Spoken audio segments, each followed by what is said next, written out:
Great show. Good go. Okay. Everybody having a good time so far? All right. Oh, we're about to stop that. Okay.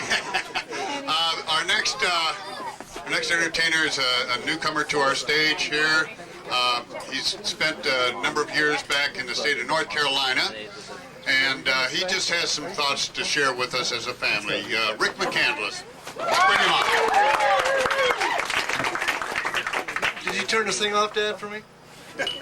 Well, get ready, because the show's getting ready to go downhill very, very fast.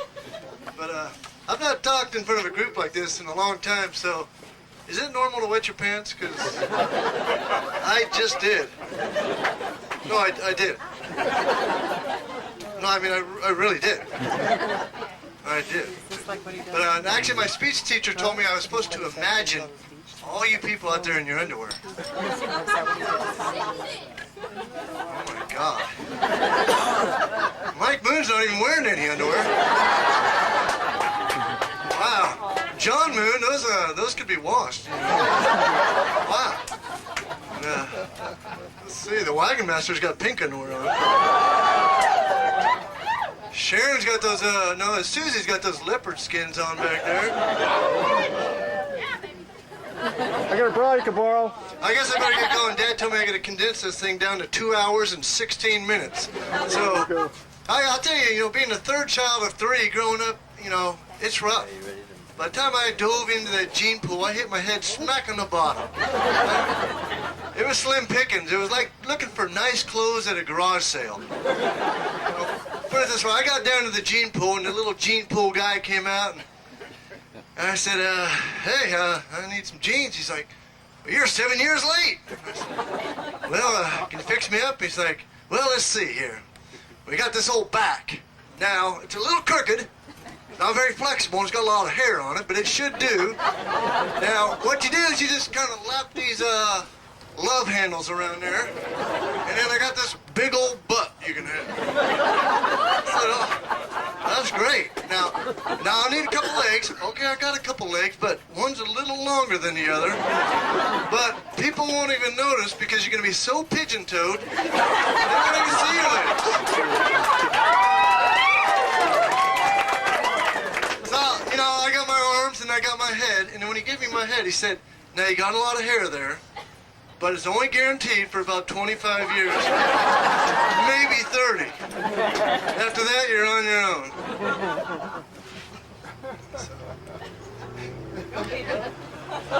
Yeah.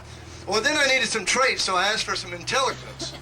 And they said, no, your sister's already taken that. I said, okay. And they go, and before you even ask, we're completely out of dancing ability, singing ability, balance, and rhythm. But we're going to make it up to you by giving you these extra sweat glands.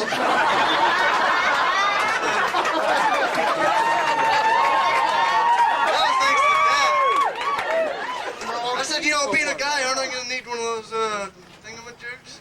Like, oh yeah, here, we got this for you. Is that all you got? Where's this daddy? And he said, what are you complaining about? You should see the one your brother Mike got. But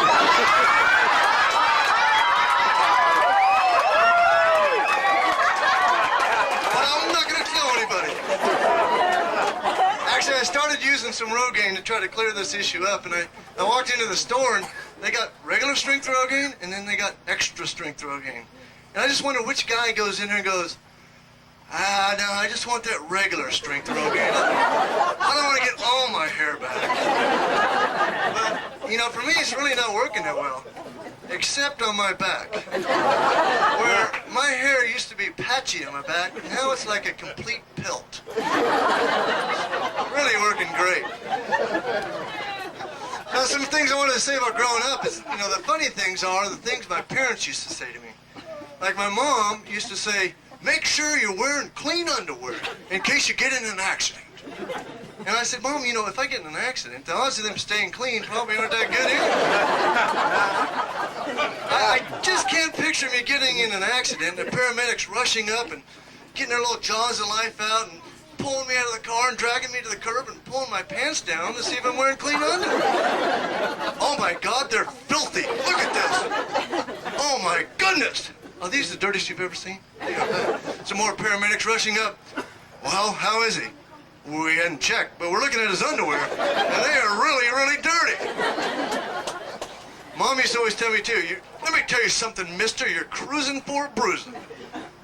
Well, how she knew I was going to be into that is beyond me. She would say, do you want a spanking, or do you want to go to your room? Back then, I didn't want either, but now I want the combo package, if I can get that deal. But not from my mom, that's okay. Mom used to tell me, you get up to your room and you wait till your father gets home. Well, you know, Dad used to travel a lot. Sometimes I'd be up there for 2 or 3 days. Oh, and then Dad would come up and he'd be taking his belt off and go, son, this is going to hurt you more than it hurts me. I'd be like, yeah, Dad, I can see that happening. He'd be like, well, no, what I meant to say, this is going to hurt me more than it hurts you. Was it really got like a rotator cuff problem I don't know about? He's like, no, son, it hurts me to have to spank you. Well, Dad, if that's the case, I'll tell you, give me the belt, and I'll spank you. Because there's no reason for you to be punished over this. That's me that's being so bad. Every now and then I forget what I'm going to say. I need my prompter over here. Oh. So, well, Christmas would come along, and Mom would say, hey, let's go out and get Dad a new belt. And I'd be like, no. Unless they're selling those nice soft silk belts. In fact, Mom, I think belts are going out of style. I think suspenders are in, actually. But, yeah, you know, she wouldn't go for that. Grandma. Grandma used to say some things to me, too. She'd say, Ichabod, you're getting too big for your britches. And you know what? She was right. In fact, she'd been right 10 sizes in a row. I am wearing 38s now, and I'm busting out of these things. But she always called me that Ichabod, and I really didn't know what Ichabod meant until just before this picnic when I looked it up. It's actually a Latin term meaning, hey, can you quiet down? My soap operas are on.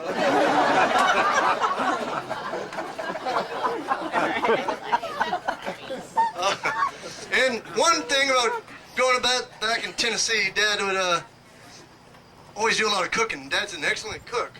And I don't want to pick on him, but Dad got this new gas grill for a while, and Dad went into a prolonged cooking slump. For a while there, everything he took out to that grill, he brought back in burnt to a crisp. And I figured it out. His dad likes to try to cook and watch Wheel of Fortune at the same time. And there's a direct correlation between how well he did solving the puzzles and how burnt the meat would be. Dad would be sitting there trying to get these puzzles, and all of a sudden they get this long puzzle, and he'd get stumped, and finally he'd blurt out the answer and look around and go, oh, the meat. And he'd run outside, and all of a sudden you'd hear this, oh, gosh, darn it, oh, no. And Mom would go, what's the matter, honey? Nothing, it's fine. And then you'd hear this intense scraping noise going on outside. And I'd be like, uh-oh. And then all of a sudden, sure enough, Dad would come back through that screen door with a platter of something that looks like he found on Mount St. Helens. And then he'd try to play it off like he meant to do it. And be like, Dad, what happened to the meat? He's like, what do you mean? Well, what happened? He's like, well, it's blackened. You've heard of blackened fish and blackened chicken? This is blackened steak. No, Dad, that's burnt steak. You say, no, it's Cajun style. They blacken everything. Makes it taste a lot better. Oh, if that's the case, you're going to love Mom's bread. Because it's Cajun, too. One last thing I want to say is, and kind of apologize, but over this last year, I have kind of turned into a kleptomaniac. And it seems like every time I go visit a relative, I just have to steal something to take back home. I was at Mom and Dad's house recently, and I walked by their counter, and they had their lifetime membership to the La Jolla nudist colony sitting out. I just scarfed it up, and then I went up to Bob and Micah's house, and grabbed a couple of tuxedos and a picture off the wall, and then those handcuffs and that little blindfold found back in the nightstand. I don't know what that was about. And then I went down to Mike and Heidi's house, and I saw Heidi sitting over there reading this book. And when she finally put it down, I went up and scarfed it up, and I looked at it, and it's that relationship book. You know, men are from Mars, women are from Nordstrom's.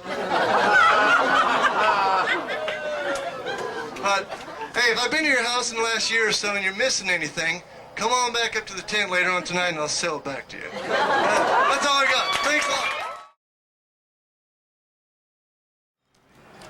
Hey, that's stud. Are you a moon? Have you seen the triathlon event? It's supposed to be going on around here. They've been by here about 10 hours ago. Oh, okay. Give me more, hey, hey, hey, give me more.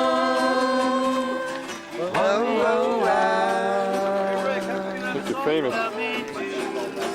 There's no light on that Oh camera. no, he's got that up. No. That make you famous. You're gonna make me famous? You know that whole comedy thing Rick did tonight? Yeah. Which was hilarious. Yeah, I want to point out a lot of that was fictional. Prove it!